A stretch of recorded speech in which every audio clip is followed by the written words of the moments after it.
Assalamualaikum dan juga salam sejahtera. Hai, kembali lagi ke Zah Vlog. So, untuk mula podcast session hari ni, kita ada tetamu yang sangat istimewa, iaitu Tok Ayah Namron, bersempena dengan tayangan filem Mencari Rahmat di platform Mubi. Hari ni kita akan berbincang dengan dia tentang pelbagai perkara, termasuk isu yang sangat hangat diperkatakan sekarang ni, iaitu festival filem scam. But first, Zah ingin mengucapkan jutaan terima kasih kepada sponsor video ini, iaitu Mubi. Mubi adalah platform streaming dengan katalog filem yang disusun khas buat pencinta sinema. Mubi membawa kepada korang filem Malaysia, filem klasik dan filem terbaru dari festival terbesar antarabangsa. Filem Mencari Rahmat akan pertama kali ditayangkan secara eksklusif di Mubi pada 31 Ogos ini bersempena dengan sambutan kemerdekaan Malaysia yang ke-64. Kalau korang belum subscribe ke Mubi, korang boleh dapatkan akses percuma selama sebulan dengan tekan link di description di bawah. Okay?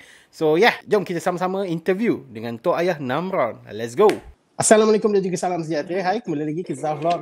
So hari ni untuk mulut puaka hari ni kita ada tetamu istimewa, iaitu Tok Ayah Namron, bersama dengan kita bersempena dengan filem Mencari Rahmat yang bakal ditayangkan di Mubi pada 31 Ogos 2021. So terima kasih Tok Ayah kerana sudi join mulut puaka session hari ni. Sama-sama, Zaf. Tanpa membuang masa, jom kita teruskan kepada soalan yang pertama untuk hari ni, iaitu boleh tak Tok Ayah namakan 3 filem kegemaran Tok Ayah daripada luar negara? Okey, untuk hari tu Tok Ayah ada jawab kan? Tapi kali ni kita nak tahu filem lain pula. Ini untuk hari ni lah. Hari ni punya jawapan adalah sama macam hari tu juga, Paris, Texas. Inspiration yang Iran punya filem, and City of God. Okey, untuk filem tempatan pula, apa filem kegemaran Tok Ayah, filem tempatan? Kaki Bakar, Suami Isteri dan Jalan. Yang kedua tadi apa? Rabun. Rabun, Yasmin Ahmad. Alright, boleh tak Tok Ayah kongsikan kepada penonton semua apa perkembangan terbaru kerjaya Tok Ayah dan projek-projek yang akan datang? Yang terbaru sekarang tengah menulis, ada satu projek untuk buat filem punya projek lah. Tapi baru sangat peringkat menulis, so tak boleh nak cerita apa lagi bab tu. Selain pada tu, tengah buat final lah. Dia bukan final lagi lah. Tengah masukkan muzik untuk Tanah Tumpah Darah dekat post production. So sekarang baru peringkat muzik lah. Kita tengah buat muzik arrangement apa semua dengan sound juga. And then yang ketiga adalah menunggu untuk syuting. Tadi Tok Ayah ada sebut tentang filem Tanah Tumpah Darah. Filem apa tu? Itu filem yang aku shoot bersama dengan Pekik Ibrahim sebagai producer, funder by Syafiq Yusof. Kita shoot rasa hujung 2018. Filem patriotik ke? Bunyi macam filem patriotik ke? Patriotik lah. Patriotik dari sudut pandang aku lah. Okey. Itulah, tengah menunggu nak syuting. Ada 2 job berlakon yang postpone. Hari tu patut ada shoot tapi sebab PKP tak boleh shoot. So dia orang postpone ke lepas ni lah. Satu untuk Super Tele tapi dia lebih pada ni lah, untuk streaming lah. Streaming service punya ni. Tak pasti Astro First ke mana, tak pasti. Satu lagi adalah episod, kalau kau pernah tahu cerita Hysteria, sekarang dia orang akan buat episod. Itu juga adalah projek terbaru lakonan lah, yang sepatutnya dah shoot tapi postpone. So boleh tak Tok Ayah terangkan sedikit tentang karakter apa yang dimainkan oleh Tok Ayah dalam filem Mencari Rahmat? Dan boleh tak ceritakan sedikit dekat penonton semua, Mencari Rahmat ni tentang cerita apa? Takkan nak mencari rahmat saja sepanjang filem ni kan? So boleh tak Tok Ayah terangkan? Aku bawa watak Razak, seorang lelaki yang bertanggungjawab menjaga seorang anak saudara yang berada di Penang. Itu adalah tugas yang telah diamanahkan pada dia oleh bapaknya. Dia anak orang kaya. Untuk nak nikahkan diri dia kena keluar daripada Penang. Sebab dia pun nak mencari masa dia juga untuk diri dia. Dia curi-curi untuk keluar, pergi ke Kuala Lumpur untuk berhibur. Di Kuala Lumpur dia ada satu rumah kat sana dan dia berkawan rapat dengan seorang kawan dia yang dimainkan oleh Amirul Effendi. Aku lupa lah sial nama watak cerita ni. Dah lama. Dah lama sangat. So dengan Amirul Effendi ni, aku kawan baik dengan dia dan dari situlah cerita bermula. Dan dia akan mengungkai satu persatu siapa sebenarnya diri aku, macam mana aku boleh jadi kaya, bagaimana sikap aku yang suka pretend, maknanya aku sebenarnya tak baik sangat, suka berhibur, maknanya suka berhibur, suka perempuan, suka enjoy apa semua. Tapi dekat rumah dia nampak seorang yang baik, tapi dekat KL dia jadi liar, seorang yang liar. Itu juga akan terungkai cerita ni. Dan kawan kena ni juga kena take note juga. Cerita ni sebenarnya komedi, drama komedi yang dia bukan lawak bangang lah. Dia bukan lawak bangang. So dia sangat lawak yang makan dalam. Dia penuh dengan benda-benda sindiran-sindiran juga kepada society, pada politik, pada masyarakat kita secara khususnya. Tapi based on feedback yang kita dapat waktu kita pernah buat tayangan, sebelum ni pernah buat private screening, buat tayangan kat Penang, kat Ipoh lah, mana-mana yang tempat-tempat yang kita pilih lah. Dan berdasarkan sambutan orang dekat tempat-tempat, banyak lagi, bukan Penang, Ipoh je, banyak lagi yang kita dah pergi buat screening, dan berdasarkan sambutan orang yang dah menonton, dia orang memang terhibur lah. Aku pun macam, orang terhibur lah cerita ni. Aku dah ingatkan macam berat tau. Macam, boleh ke orang nak terima cerita ni macam berat. Tapi rata-rata orang memang terhibur lah. Sebab Zaf dah tengok screener dia, dah tengok awal. Dan honestly pada 20 minit terawal tu, Zaf ada rasa macam, alamak, movie bagi aku filem art house ke? Dia bagi filem yang berat ke ni kan? Sebab macam bahasa dia terlalu baku, lepas tu dengan apa, tiba-tiba ada konti memang tak sama. So aku macam pelik lah, alamak, dia bagi filem yang heavy ke ni kan? Tapi bila dah masuk ke pertengahan filem dan pengakhiran, baru dia macam merungkai, dan benda tu yang membuatkan Zaf suka filem ni. Cuma nak tanya Tok Ayah, adakah Tok Ayah kategorikan filem Mencari Rahmat ni sebagai filem art house ataupun tidak? Sebab Zaf sebenarnya daripada dulu, since filem Roh lagi, Zaf confused macam mana kita nak classifykan filem ni sebagai art house kan. So bagi Tok Ayah, adakah filem Mencari Rahmat ni adalah filem art house ataupun tidak? Okey, kalau kau tanya pendapat aku, Zaf, pendapat aku agak berlainan sikit. Maknanya aku tak meletakkan filem itu sebagai art house ke filem. Sebab bagi aku filem itu adalah filem. Sama ada filem itu mempunyai nilai-nilai artistik dalam tu. Bukan hanya sekadar kita buat cerita je. Memenuhi teori-teori filem untuk menjadikan dia sebuah filem. Ada setengah filem yang mungkin target dia lebih kepada komersial, untuk jual, untuk jadi produk, untuk bisnes, untuk jual. Ada juga setengah filem yang diorang buat untuk sebagai produk untuk dijual, tapi tidak meninggalkan nilai-nilai artistik. Filem itu, apakah filem itu berseni ataupun dia kurang kesenian dia dalam filem itu. Itu je bezanya bagi aku. So kalau dari konteks itu, aku melihat Mencari Rahmat ini adalah sebuah filem yang cuba untuk menjadi sebuah filem yang sebuah produk untuk dijual dan tidak meninggalkan artistic value yang ada dalam filem itu. Ada je macam world cinema, cerita karakter duduk tepi tingkap isap okok satu batang kat 5 minit tanpa ada apa terbendung kan. They call it sebagai art house filem. Atau ini yang bagi aku yang ramai orang salah fikir yang kalau art kena slow pacing yang tak ada bagi aku tak ada. Filem tu berdiri, kalau dia berdiri betul atas teori filemnya, maknanya sebagai sebuah filem, tapi dari segi nilai artistik dia mungkin cemerlang, tapi dari sudut pasaran mungkin tak ada. Mencari Rahmat ni aku nampak dia duduk kat tengah-tengah. Sebelum kita pergi ke soalan-soalan yang berat sikit, kita nak tanya Tok Ayah sedikit, macam mana boleh terima untuk berlakon dalam filem Mencari Rahmat ni, dan apa yang membuatkan Tok Ayah tergerak hati untuk terima? Mungkin selepas membaca skrip ke, mungkin cuba kongsikan kepada penonton sebelum Tok Ayah start shooting untuk filem Mencari Rahmat ni. Sebab pertama yang aku buat adalah kerana tim ini adalah tim yang aku suka kerja. Kami ada chemistry. Kami dah pernah kerja sebelum ni, kami dah kenal. Aku kenal dengan Jeffrey dah lama. Semasa aku berlakon filem pertama aku, Palo, dia lah penulis skrip. Aku macam Pak Nur Kasim, aku dah banyak shoot dengan tim dia, dengan technical team dia, so aku kenal. Dan aku sebagai pelakon pula, aku memang suka bila bekerja dengan orang yang dah aku kenal. Kami dah ada chemistry, kami boleh berbincang, so rasa pergi set tu pun kita pergi macam kita pergi gathering je. Kita pergi nak shoot tu pun kita rasa macam dia macam family. So tim macam ni kita seronok lah nak bekerja, nak pergi. Jadi bila aku dapat offer bila aku dapat offer je daripada Jeffrey kata dia nak buat cerita ni, aku on lah. So sebab memang nak bekerja dengan dia. Sebelum tu pun aku ada buat Kemara Nak Dara, telemovie dengan dia juga, berlakon dengan dia. So suka dengan cara dia deal dengan pelakon, cara dia bekerja dengan kita sebagai pelakon. Dan melalui proses Mencari Rahmat pun kita melalui proses rehearsal yang panjang. Maknanya walaupun shooting day kita tak lama sebab location tak banyak. Location tak banyak, jadi shooting days akan jadi pendek lah kan, sebab tak perlu nak keluar masuk, kita boleh package buat habis kat situ. So proses rehearsal tu yang lama. Kita kat sebulan kita rehearsal, buat blocking apa semua. Sebab tu lah aku buat. Sebab tu aku buat. Dan kedua adalah waktu itu kalau korang tahu, aku baru lepas buat aku baru lepas buat Wan Tu Jaga, baru lepas habis shoot Wan Tu Jaga. So time tu memang ekonomi aku memang teruk gila. Lepas shoot Wan Tu Jaga tu aku orang kata apa, memang kau pokai gila punya kan, pokai gila punya. So bila aku dapat berlakon, dapat offer tu pun, itu salah satu sebab lah aku buat. Dan kita sebenarnya mungkin orang tak tahu tentang benda ni, kita buat benda ni yang macam just kawan-kawan punya projek. Jadi bayaran bukannya bayaran profesional lah, kita dapat bukan standard punya bayaran lah. Ini harga kawan-kawan yang kita main, kita duduk dan kita bincang bersama-sama sambil minum kopi. So kita buat benda ni sebagai projek kawan-kawan lah. Ini projek kawan-kawan yang kita suka. Bukan sebab duit lah.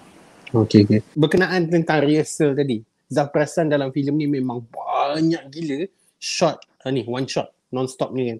So based on masa waktu shooting hari tu, paling banyak take yang pernah Tok Ayah lalui adalah berapa banyak dalam shooting Mencari Rahmat? Tak banyak. Kita tak itu kan sebab rehearsal lah Zaf. Sebab kita dah rehearsal, kita well plan everything, blocking kita dah buat. Apa dialog semua kita tak perlu nak memikir-mikir lagi line, nak struggle lagi apa dialog aku. So dia just nice lah. So tak ada banyak. Mungkin kita repeat balik tu banyak lebih kepada technical, kamera movement tu dah nak ada jerk sikit lah. So kena buat balik lagi sekali sebab dia one shot macam tu yang panjang, movement kamera tu nak kena jaga juga. Kadang-kadang nak kita duk fikir pasal acting tu susah, tapi kau nak apa dari sudut teknikal pun lagi susah tu. Kau nak buat one shot macam tu. So lighting semua bocor lah pula, dah one more lah pula.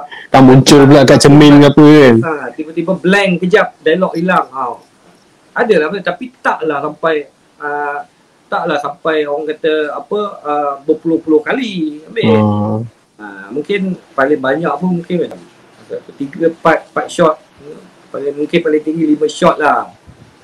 Tapi itu bercampur-campur lah. Ada mungkin sekali pelakon tak dapat, kedua kamera movement tak boleh, tiga ada bocor ke. Zaf perasan dalam filem ni memang penuh dengan spontaneous punya carutan. Okay?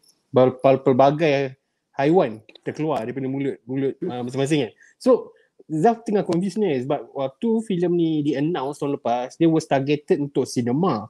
Tapi kalau pergi ke sinema, technically kalau Zaf boleh rangkumkan lah berapa persen dah kena cut semua kan. So kalau pergi ke sinema, kenapa masih lagi tegas ataupun tegak untuk mengekalkan all of those conversation yang mempunyai vulgar words? Sebab Zaf rasa macam buat filem yang penuh dengan carutan, sedangkan pergi ke sinema memang confirm kena cut semua kan. So apa pandangan Tok Ayah tentang kenapa decide untuk pergi ke arah situ juga? Kadang-kadang sebagai pembikin dia orang ada intention ataupun ada kehendak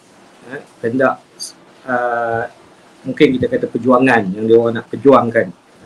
Contohnya mungkin kalau aku nak memperjuangkan ketulusan, nak menolak censorship, nak buat benda, kenapa tak boleh? Timbul soalan benda-benda macam ni, kenapa tak boleh? Filem luar boleh, filem kita tak boleh, kenapa kita tak boleh? Hari-hari kita dengar ahli politik pun mencarut benda tu. Bukannya satu benda yang macam ni kan, dekat luar kita boleh tengok. Dan bila kita buat satu filem sebagai cermin pada society, pada masyarakat, so macam itulah masyarakat kita, macam mana filem itulah masyarakat kita. Kita bukan create benda tu yang ni, kita hanya reflectionkan balik pada audience untuk melihat diri mereka sendiri kan. Kenapa pula harus halang benda-benda ni? Kita nak tutup benda ni. So dengan aku kata perjuangan itu, kehendak yang macam tu nak melawan gitu, dia orang akan masukkan benda-benda. So dia ignore censorship apa semua, sebab ini salah satu cara untuk kau push the wall. Maksudnya kalau kau ikut saja, kau anggur je, tak boleh ni, tak boleh, kau tak boleh buat. Nak masuk sinema, tak boleh buat benda dia. So sampai bila kau tak fight benda ni? You know? So at least bila kau buat, walaupun tak keluar kat sinema, kau nampak kau dah buat. Tapi bukan masalah kau tak nak buat, tapi sebab dihalang. So kalau ramai orang terus buat macam tu, push the wall akan runtuh. Tapi kalau seorang yang duk push the wall tak akan runtuh. Right? So untuk fight benda tu, untuk fight kau punya freedom of speech tu, ataupun kebebasan berkarya kau itu, kau kena lakukan satu buat sesuatu yang kalau kau nak buat satu realism, angkat sesuatu yang real, yang realism. Ini happen yang berlaku sebagai cerminan pada society kau. Yang kedua pula, kenapa nak buat juga walaupun dah tahu yang benda tu tak akan keluar sinema, tapi kenapa nak buat? Kenapa nak keluar juga sinema? Bila kau dah buat benda macam tu, dah tahu kata benda ni tak akan lepas sinema, kenapa nak masuk sinema juga? Adalah sebab sinema itu adalah satu tempat suci bagi pembikin filem. Dia macam kalau agama itu dia masjid lah. Sinema itu dalam konteks pembikin, maknanya ini ruang suci dia orang untuk dia orang persembahkan karya dia orang pada society. Dan ruang itu adalah satu ruang yang bilik gelap. Bila kau berada kat situ, maknanya walaupun kau ramai, kau tetap rasa macam kau di ruang kau berkongsi benda ni. Dan bila kau bercakap tentang big cinema, segala detail dalam frame tu kau akan dapat nampak compare dengan skrin yang lebih kecil. Dan bila skrin yang lebih kecil itu, banyak benda yang kau tak dapat nak sampaikan, tak akan sampai pada audiens. Tapi skrin yang besar dengan audio yang canggih, yang macam tu, bila kau pergi pengalaman itu, kau sebagai penonton, kau sendiri prefer tengok panggung kan, daripada kau tengok TV kat rumah, tengok skrin kecil dekat skrin kecil tu.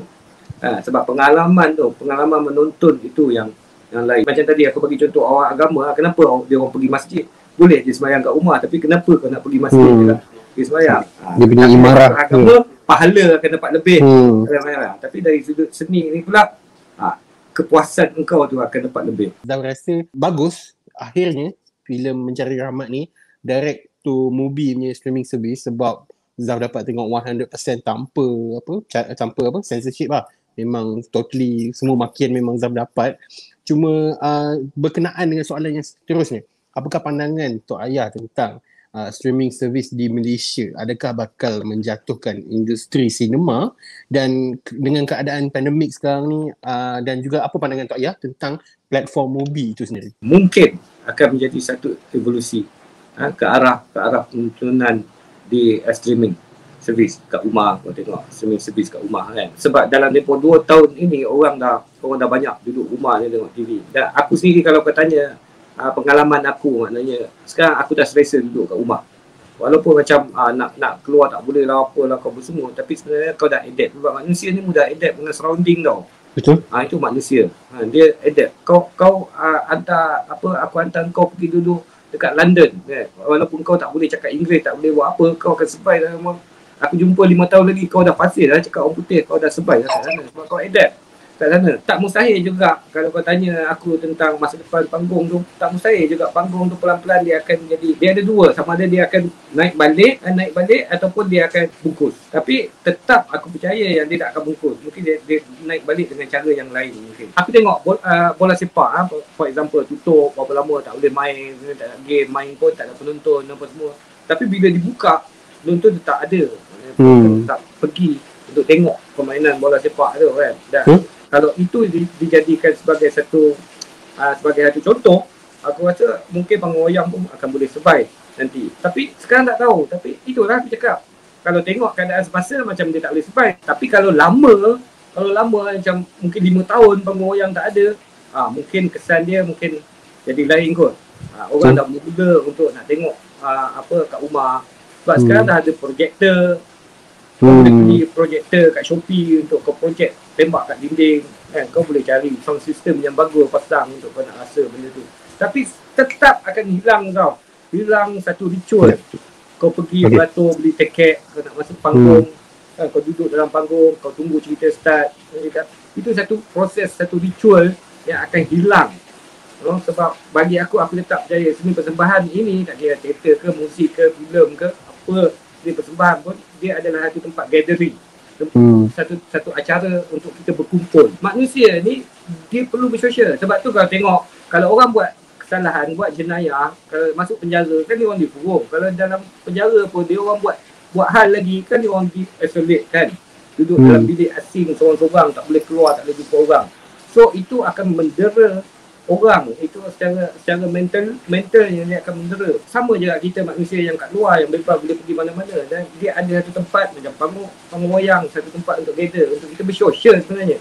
Kalau kau pergi tengok teater, orang pergi tengok teater dulu pun Dia sebenarnya tempat home social. Kau nak jumpa kawan-kawan kau apa semua, nak ajak member-member apa 3-4 Cepat kedai mamak, sembang pasal filem. Sebagai satu tempat untuk kau berhibur. Apakah pandangan Tok Ayah terhadap kemenangan filem-filem tempatan di festival-festival filem di luar negara sehingga dipergunakan seolah-olah filem mereka terhebat, sedangkan mereka hanya menang di kelompok yang sangat kecil sahaja dan di festival yang mungkin tidak ada credibility. So apa pandangan Tok Ayah? First sekali bagi aku adalah untuk tanya kenapa kau claim, of course sebagai marketing. Sebab bila kata filem ni menang anugerah dekat luar negara, dekat festival luar negara apa semua, dia akan bagi satu dari sudut bisnes dia akan bagi satu pemasaran yang bagus untuk filem tu. Sebab orang tengok ini mesti filem ni bagus ni. Menang dekat sana, menang dekat festival luar. Jadi dia akan menarik orang-orang yang betul-betul minat filem untuk pergi tengok. Orang-orang yang betul appreciate filem untuk pergi tengok. Bila dengar kata menang anugerah ni, aku pun kadang-kadang kalau tengok filem, filem ni ada menang anugerah. Jadi secara tak langsung kau nak tengok filem tu. Betul. Ada tarikan untuk bagi kau untuk pergi tengok. Mungkin bagi orang lain tak penting benda tu, menang anugerah. Di pihak ini, golongan ini untuk menonton filem dia. Tapi kau kena tengok juga festival apa yang kau masuk. Festival mana yang kau pergi. Sebab sekarang ni memang banyak festival filem. Tambah-tambah time pandemik ni lagi banyak munculnya online festival ni. Yang kau tak tahu. So dia sama juga macam kau belajar agama lah. Kau nak kena tahu pula sanad ni bersambung dengan sanad yang mana ke apa. Kalau kau nak belajar agama dengan tok guru kau nak tahu tok guru kau ni dia belajar dengan siapa, dari siapa, siapa, tua ke siapa. So dia nak kena ada benda tu. Kena bersambung benda tu. Sama juga festival filem. Festival filem ni, festival filem apa? Dia bersambung ke mana, apa semua. Ada festival, waktu dulu aku ingat pernah ada talk juga lah orang cakap pasal festival nyamuk. Festival nyamuk. Festival nyamuk ni adalah festival kecil-kecil yang kau tak tahu dari mana, di mana, puak mana, organisation mana anjurkan festival ni. Kita ada festival-festival filem yang diguna pakai sebelum ni. Yang maknanya ini dah di-establish. Sebab kita tahu siapa punya festival ni, di belakangnya siapa, dan apa dia punya track recordnya festival ni, apa semua. Dan kau networking dia orang macam mana. Banyak lagi kategori yang kau tengok festival. Contoh macam Berlin International Film Festival. Toronto. Kita cakap lah pasal Cannes ke, Venice ke, Film Festival. Berlin International Film Festival, Tokyo International Film Festival, Toronto International Film Festival, New York Asian Film Festival. So dia ada. Tapi kalau kau masuk macam festival apa ni kau tak tahu, aku boleh anjur festival tu. Kau boleh anjur Sam. Kau boleh anjur festival filem. Kau buatlah satu festival filem Malaysia teratas ke apa ke. Siapa-siapa pun boleh anjur festival ni. Tapi kau kena tahu dari mana, festival nyamuk ke festival yang dielera. Dekat kau boleh cari je dekat Google website apa banyak festival yang kau rasa yang telah direkomendkan oleh orang apa semua. So pergi festival ni. So dengan festival-festival ni, kalau kau dah masuk festival-festival yang macam ni, and then kau nak claim kata filem kau tercalon dekat festival ni, kau menang dekat festival ini, dekat Berlin International Film Fest kau menang, dekat Venice Film Festival kau ada sangkut menang. So benda itu akan menjadi satu track record yang bagus untuk kau sebagai pembikin. Sebagai studio pun, sebagai production house pun, producer pun akan rasa betul dia dapat pengiktirafan. Tapi kalau festival nyamuk yang bagi kau festival bagi kau ini, benda ni yang macam tak bagi apa. Kalau kau masukkan dalam kau punya profile, kau punya CV kau masuk dalam CV kau pun, festival ni tak boleh menyokong apa-apa pun. Sebab kau kena ingat festival ni benda-benda contoh kau masuk festival besar macam Venice Film Festival ke, Berlin ke, apa yang besar-besar ni. Ini festival ni dia link pula dengan macam Cannes Film Festival. Maknanya kalau kau masuk yang kecil, yang nyamuk ni, festival ni tak pandang dah kau. Kau nak submit filem kau festival, kau kena tahu juga. Kau main hantar je festival nyamuk, katalah apa-apa nama aku pun tak tahulah apa.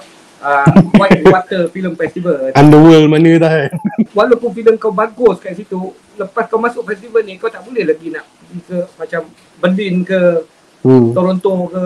Bila kau tak boleh pergi tu, kau tak boleh. Dia macam tu tau. Dia macam tu. So bila kau pergi nak dapat kau menang dekat Berlin ke lepas tu mungkin filem kau lepas ni boleh dipanggil pula untuk masuk ke Cannes. Dia macam tu. Dia lepas kau masuk satu festival lain akan tengok filem kau, dia akan ambil filem kau untuk tayang. Itu yang bagus sebenarnya, dan dia akan menjadi besar. Tapi kalau festival yang macam tu, satu bagi aku adalah tak payah hantar lah. Festival yang kau tak tahu background dia mana-mana, better dah. Banyak juga yang scam sekarang ni. Tapi ada banyak gila pembikin filem tempatan yang menggunakan modus operandi festival-festival filem yang scam ni untuk menjadikan filem diorang ni menang anugerah di luar negara. Padahal dia punya festival filem tu kita tak pernah dengar pun. Ada pun yang nama dia hampir sama dengan contoh Toronto International Film Festival. Padahal dia punya nama sebenar Toronto Underworld ke Underground ke apa film festival. So benda tu seolah-olah macam bagi saya dia cuba menipu penonton seolah-olah macam filem dia tu memang benar-benar memenangi anugerah, sedangkan dia pergi ke festival filem yang tak pernah diperkatakan langsung. So bagi Tok Ayah, apa perasaan Tok Ayah apabila ramai gila pembikin filem tempatan yang cuba membuat modus operandi seperti begini? Macam aku explain tadi lah, ini pemasaran je Saf. Dia orang ambil benda tu untuk tu dengan nak tarik orang pergi tengok filem tu sebab mengatakan filem dia orang bagus sebab menang kat luar. Tapi bagi aku adalah yang penting dia orang nak buat apa, dia orang boleh je nak hantar mana-mana festival nak claim kata dia orang filem dia orang bagus sebab menang. Yang penting adalah halayak kita kena educate. Okay, so maknanya kalau halayak kita bijak, dia orang tak akan suka dengan filem-filem tu walaupun dia claim kata menang lah. Orang akan lagi orang mungkin akan hantam filem dia. Filem menang, claim kata menang, tapi orang pergi tengok, orang dapat rasa. Penonton dapat rasa. Dan educate audience kita supaya menjadi bijak. Penonton yang bijak, yang bukan hanya terpengaruh dekat poster, terpengaruh dengan kata filem ni menang festival, tapi dia kena ada pengetahuan juga festival mana dia masuk. So dan siapa orang yang boleh untuk train audience? Orang macam kau lah. Maknanya orang-orang yang buat review, pengkritik, kalau pengkritik yang betul-betul pengkritik filem, per-review filem, apa semua. Ini peranan-peranan kau orang yang untuk bagi kesedaran pada penonton bahawa festival-festival filem ni banyak. Tak semestinya sebuah filem tu masuk festival dia menjadi bagus. Kena bagi pendedahan supaya dia orang tahu. Bila dia orang tahu, dia orang tahulah bahawa ni filem festival ni karut ni. Tak diiktiraf festival ni. Tapi kalau orang nak tengok juga, pergilah tengok. So bagi aku benda ni macam ni lah Zaf. Menang anugerah ke tak menang anugerah. Kadang-kadang filem menang anugerah pun tak mestinya bagus walaupun festival tu ni ke apa kan. Sebab dia bergantung pada taste engkau juga. Kalau taste kau suka ada je orang tak suka dengan filem yang menang Parasite. Ada je orang tak suka Parasite. Kan? Ada je, bukan semua orang suka Parasite. Ada je, aku mungkin suka, mungkin orang lain tak suka Parasite. So dia agak genre. Maknanya kalau dia nak claim filem dia menang festival kat luar negara, walaupun festival tu tak diiktiraf dan penonton tak tahu iktiraf atau tak, dan dia nak claim benda tu, filem dia sendiri yang akan bagi jawapan kepada audience. Dia kata filem festival, orang pergi tengok filem dia dengan pecah lah, dengan ni lah, apalah. So ada dua, satu orang dah tak percaya dengan claim dia, yang kedua orang dah tak percaya dengan festival filem yang dia bawa tu. Dua sekali je bukan, festival filem ni pilih filem yang terbaik, tapi orang pergi tengok filem ni karut. Nampak macam filem macam kau cakap lah, filem sampah, nampak je filem sampah je menang anugerah. So orang tengok filem tu bagi jawapan yang filem ni tak best. Secara tak langsung terkait lah dengan festival. Festival ni pun karut ni, boleh macam mana boleh pilih filem ni yang terbaik. Bagi orang yang enjoy pula, mungkin dia tengok okey lah filem ni, walaupun kau kata sampah, ada je orang suka. Betul. Taste orang tak sama. So festival ni bagi aku dia hanya nak menyemarakkan lagi dunia filem kita ni. Bila dia festival banyak kan meriah, itu nampak benda is happening. Kan kalau tak ada festival filem ni sunyi sikit kan. Tak ada untuk pembikin. Untuk sebenarnya festival filem ni untuk pembikin. Kalau korang sebagai penonton, korang pergi bangun wayang, nak bersosial. Pembikin ni pula mungkin nak pergi festival sebab nak bersosial. Nak jumpa kawan baru, nak dapat ilmu baru, nak dengar perkongsian baru. Kan? Nak jumpa orang, nak kenal budaya, nak kenal macam-macam lah. Macam-macam benda tujuan festival tu kita pergi bukan semata-mata untuk kita menang je, dan bukan pula hanya semata-mata kita nak claim je bahawa kita menang bagus. Ada je filem yang mungkin lebih bagus dari kita tapi tak menang, sebab festival ni pun dinilai oleh orang. Panel dia ni orang yang ada rasa, ada taste. Mungkin taste dia suka dengan itu. Aku tak cakap lagi soal lobby. Kalau macam nampak Oscar dia ada lobby lagi, apa kau kuat, tapi kadang-kadang bila kau menang bukan sebab kau bagus, tak sebab lobby juga. Tapi of course top 5 yang dipilih tu dah bagus. Betul. Untuk dapat yang pertama tu mungkin kena lobby sikit. Banyak dia ambil kira, untuk nak untuk kau menang kat festival ke apa. Tapi point aku satu lah tadi, maknanya kau nak gunakan benda tu, okey, gunakanlah, kau claim, tapi jawapan tak akan sampai filem kau bagus atau tak. Ada yang filem yang menang anugerah tapi tak bagus. Kita ada soalan tambahan sikit lah tentang sebenarnya untuk pengetahuan untuk ayah, Zaf baru saja launch website minggu lepas, iaitu zafvlog.com. Kat dalam ni subscriber Zaf atau siapa sekalipun boleh register dan boleh memberikan review dan juga rating filem-filem tempatan dekat dalam website tu. Memang sangat mudah. So dekat situ juga apabila penonton mereview dan juga memberi rating, contoh 3/5 bintang, 4/5 bintang, 5/5 bintang, keseluruhan rating tersebut akan dikumulatifkan dan didapatkan satu nombor skor khas untuk sebuah filem tu mendapat berapa point. So bagi pendapat Tok Ayah, adakah ini benda yang sangat bagus ataupun memang macam terlalu bias terhadap penonton yang mungkin lebih cenderung ke arah benda-benda yang komersial? So apa pendapat Tok Ayah tentang zafvlog.com ni? Okey, sebab bagi aku semua orang berhak untuk bagi pandangan. Tak kira lah kau mahir ke, kau tak mahir ke, kau belajar ke, tak belajar ke dalam bidang filem ni. Kau penonton biasa yang tak tahu apa-apa, hanya kau tahu tengok. It's okay, sebab semua orang boleh. Sebab bagi aku, setiap kali kalau kau ada karya seni kau pertunjukkan orang, maknanya kau dah bersiap sedia dah untuk terima apa saja daripada orang. Maknanya kalau orang tak suka ke, orang suka ke, orang marah ke, orang benci ke, apa-apa je, sebelum kau letakkan, kau pamerkan benda tu, kau dah ambil maklum semua dengan benda tu. Tak salah bagi semua untuk semua orang untuk bagi pandangan kalau dia dah tengok. Yang tak bolehnya dia tak tengok lagi. Dia tak tengok lagi, dia nak kata tak best lah, sebab apa tak best, kawan aku kata tak best. So itu tak boleh pakai lah.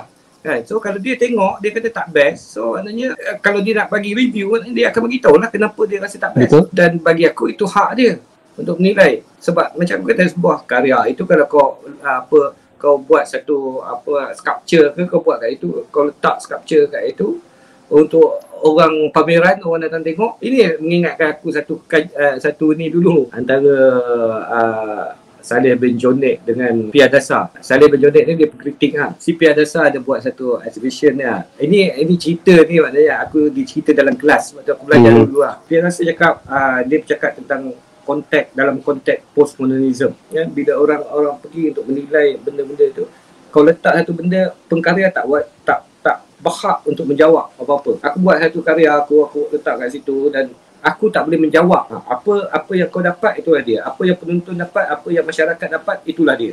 Reflection terhadap karya aku.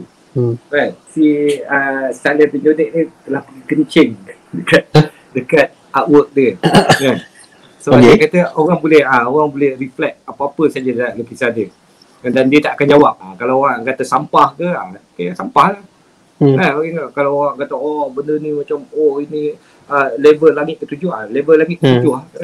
Kalau orang cakap ini bercakap tentang politik, kerakusan politik, kerakusan politik lah.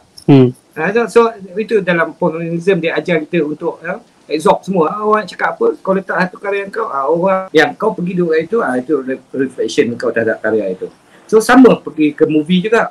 Bagi aku movie pun satu karya seni juga. So apa yang orang tengok dan apa reflection orang terhadap benda itu, kena terima lah. Kalau orang tu baca lain ke apa, kau tak perlu untuk tak, sebenarnya saya nak cakap ini. Tak perlu lah. Dalam postmodernism dia tak benarkan kau. Kau buat, kau dah mati. Kau dah tak boleh bersuara ke, tak boleh cakap. Bagi karya kau je yang bercakap. Karya kau, orang berinteraksi dengan karya kau tak perlu. So dalam konteks ini aku melihat apa yang kau buat tu Tak ada salahnya. Ini kau mewakili penonton yang untuk bagi benda ni berdasarkan taste dia orang. Bagi aku pula sendiri kat itu kan aku boleh gunakan tu juga sebagai database aku kan, yang untuk nak tengok benda aku boleh kaji tahap penonton macam satu bancian lah kan, kita boleh tahu tahap penonton ni macam mana, dia orang suka karya yang macam mana, cerita-cerita macam ni dia orang suka, dia orang bagi rating tinggi dengan cerita-cerita macam ni.